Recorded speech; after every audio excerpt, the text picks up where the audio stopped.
महापालिका क्षेत्रातील वाढीव मालमत्ता शोधून त्यांना घरपट्टी लागू करण्याचा ठराव तत्कालीन महापौरांनी केला होता। मात्र याचा चुकीचा अर्थ काढून विनाकारण जादा करांची आकारणी केली आहे।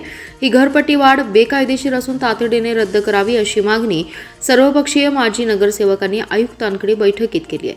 मात्र आयुक्तांनी यावर उत्तर देण्याचं टाळत ही बैठक कायदेशीर नसल्याचं सांगून बैठकीतून निघून गेले। त्यामुळे संतप्त माजी नगरसेवक आणि सामाजिक कार्यकर्त्यांनी आयुक्तांच्या निषेधाच्या घोषणा दिल्या।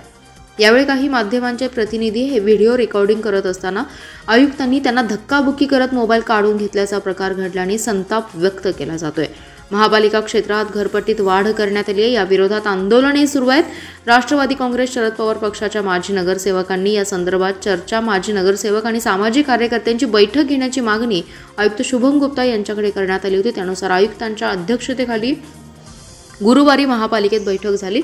या बैठकीला माजी महापौर दिग्विजय सूर्यवंशी, संगीता खोत, राष्ट्रवादीचे शहर जिल्हाध्यक्ष संजय बजाज, भाजपाचे पृथ्वीराज पवार, स्थायी समितीचे माजी सभापती हरिदास पाटील, माजी नगरसेवक अभिजित भोसले यांच्यासह माजी नगरसेवक व पदाधिकारी उपस्थित होते। नमस्कार। आज महानगर सांगली मिरज कुपवाड शहर महानगरपालिका येथे माननीय पालकमंत्री चंद्रकांत दादा पाटील आणि माननीय खासदार आमदार महोदय यांच्यासोबत झालेल्या 2 आठवड्यापूर्वीच्या बैठकीच्या अनुषंगाने आणि माननीय पालकमंत्र्याच्या सूचना अनुषंगाने की जास्तीत जास्त चांगली पद्धतीने पारदर्शपणाने लोकांपर्यंत घरपट्टी संदर्भातली भूमिका महानगरपालिकेने मांडावी, त्यानिमित्ताने सर्व माजी नगरसेवक, लोकप्रतिनिधी, आपले सगळे पक्षप्रमुख, व्यापारी संघटना, हॉटेल संघटना आणि इतर जे या विषयासंदर्भातले लोक आहेत त्याची बैठक घेण्यात आली। त्यामध्ये महानगरपालिकेने सध्या जी आकारणी नोटीस लोकांना दिलेले आहेत त्याच्या पाठीमागचे शासन निर्णय आणि त्याच्या पाठीमागचे कधी कसा झालेला विषय आहे त्याबद्दल पूर्ण माहिती सविस्तर देण्यात आली। त्यामध्ये महानगरपालिकेने 2004-05 प्रमाणेच दर वाढ न करता जे नोटीस पाठवलेली आहे त्यामध्ये स्पष्ट भूमिका दिली की आम्ही कुठल्याही प्रकारचे झोनिंग चेंज पण केले नाही आणि दरवाढ पण केले नाही। पूर्वीच्या दराप्रमाणे फक्त बांधकाम क्षेत्रात वाढ झाला असेल किंवा नवीन बांधकाम असेल त्या प्रकारचे मालमत्तांना आता करवाढ झालेली आहे। हेही भूमिका सांगण्यात आली की माननीय पालकमंत्र्यांनी स्पष्ट सूचना आम्हाला दिल्या आहेत की जेव्हापर्यंत द्विसदस्यीय समिती जी पालकमंत्री साहेबांनी नेमली आहे जेव्हापर्यंत त्याचे अहवाल येत नाही तेव्हापर्यंत 30,000 मालमत्ता जे पहिल्यांदा मालमत्ते नोंदणीवर आले आहेत त्यांना वगळून इतर कुठल्याही मालमत्तांना आम्ही नवीन बिलं पाठवणार नाही, तर त्यांना कुठल्याही प्रकारचे घाबरण्याची गरज नाही।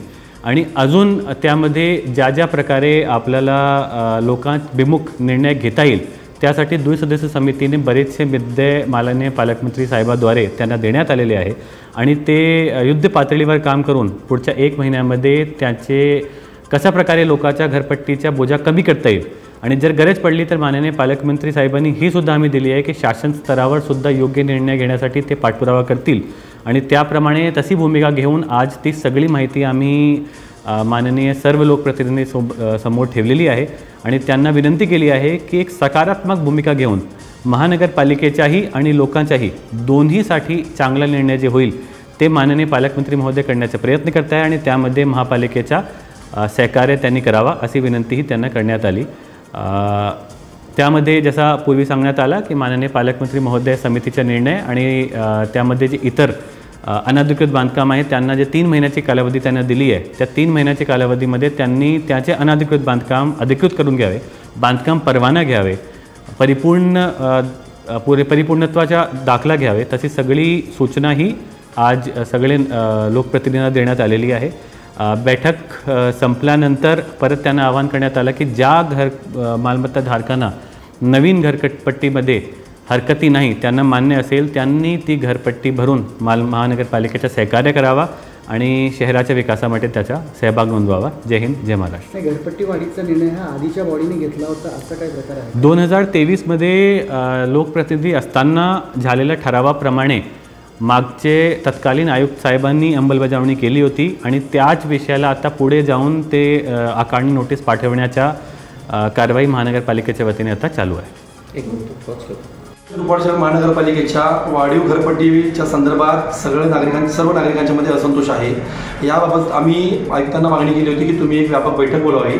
त्यानुसार आज बैठक आयोजित करण्यात आली, परंतु ती बैठक नागरिकांचं म्हणणं ऐकून घेण्यासाठी नव्हती, तर महानगरपालिका प्रशासन घरपट्टी कशी योग्य आहे हे सांगण्यासाठी केलेली बैठक होती. ह्या पलीकडे ह्या बैठकीचा काही उपयोग नव्हता. नागरिकांनी ज्यावेळी बोलायला सुरुवात केली तर त्यावेळेला प्रशासन ऐकून न घेता त्या ठिकाणी प्रशासनानं पळ काढलाय आणि यानंतर ही सदर बैठक ही केवळ घरपट्टी कशी योग्य आहे हे सांगण्यासाठी पार्स होती. मुळामध्ये ज्या सर्वेक्षणाच्या आधारे आयुक्त बोलतायत किंवा प्रशासन बोलतंय तो ज्या ठरावाच्या आधारे सर्वेक्षण झालं त्या ठरावामध्ये कुठेही असा उल्लेख नाही की यामध्ये सरसकट सर्वेक्षण करण्यात यावं.